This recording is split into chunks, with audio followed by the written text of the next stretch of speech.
Now, this tutorial is taken right from my Channels online training course, which you can check out at photoshoptraining.com. And what it is basically creating some simple masking using channels.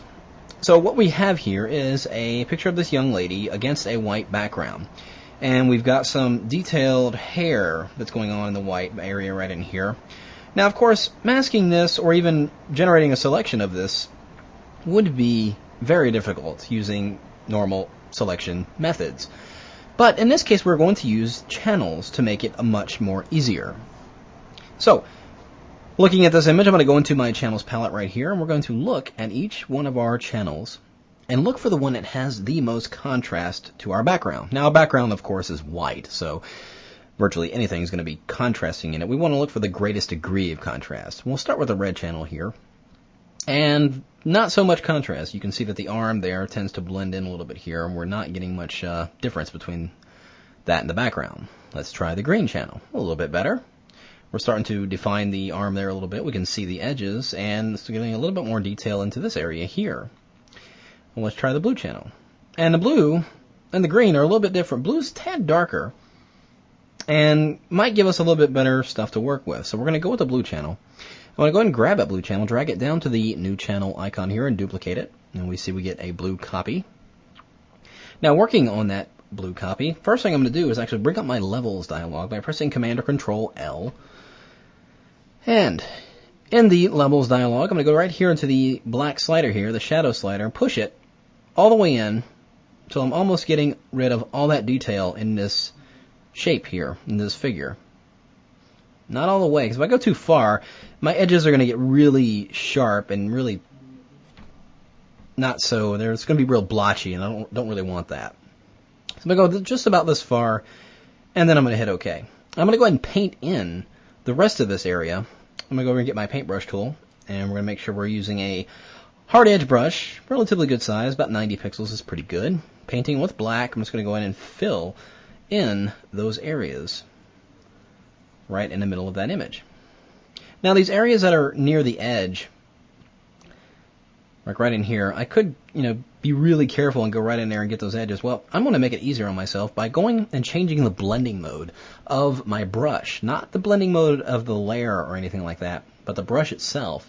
I'm going to change to overlay. And what that's going to allow me to do is from the moment I click, like if I'm painting with black, and from the moment I click in a certain area, it's going to maintain painting that color in only that range of tone.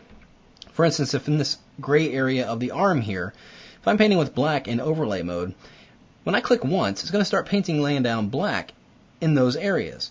But I'm still clicking and holding down. I'm going off the edge here, and you can see it's not affecting the white area because of the blending mode that it's in. As you can see, it is affecting everything in that range of color. And if I release it and click again, it's as if it's sampling another range of gray, and it's going to go ahead and fill that area in. So I'll just do that around those edges, and I can not be as careful and not have to worry about myself going outside the lines or anything like that. Let's paint in these areas here, and I can do the opposite of that. If I hit the X key and flip the foreground and background colors and click and sample white, and then go into this area, you'll see that it's not really affecting my black areas at all. It's only going to get rid of those areas I really need. Now, once I've painted these areas in, now of course, an alpha channel, when you generate a selection from an alpha channel, it's the white area that's going to be your active selection, and the black area will be unselected. Well, obviously in this case, that would be the opposite. Right now, if I activate this channel as a selection, it's going to select my background area, because that's white. Well, I don't want that. I want the subject selected. So I'm going to invert this channel simply by pressing Command or Control I. And there it has flipped it.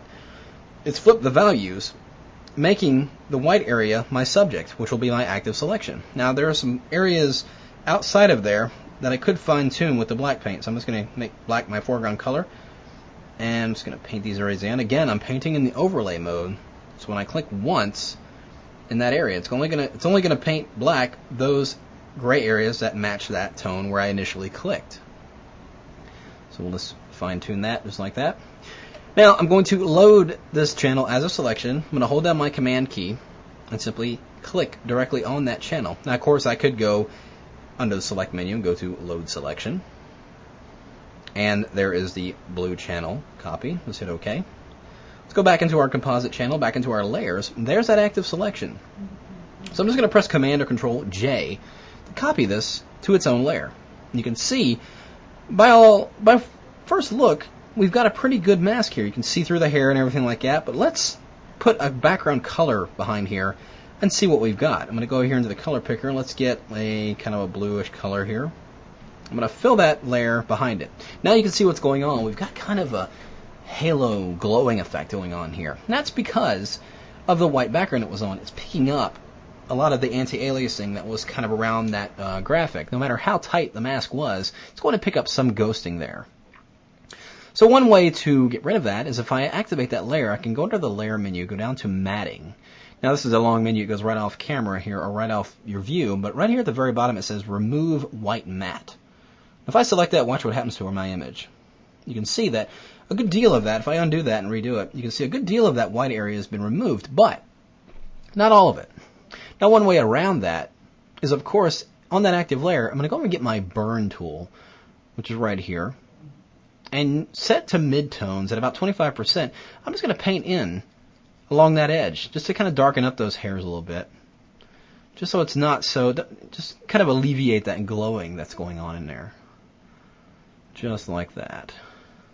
So now it's not looking like it's floating off there, or if it's been, poorly masked or anything like that. We're just kind of giving it a little bit more.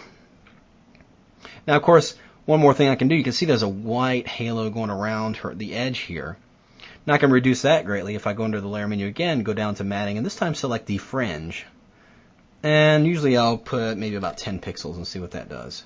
And you can see it's gotten rid quite a bit. If I undo that and redo it, it's gotten rid of a lot of that fringe right in there. So there's a couple ways of really getting a good masking on an image with some complex hair issues like this. And of course I can open up another image and now drag this subject into a new image. Let's scale it properly so it'll fit right in there. But because we used a channel to generate the mask, we're getting a seamless blend with that background. You can see if I move it around, we're seeing that cityscape right behind that hair and everything like that. And that was all done using channels inside Photoshop.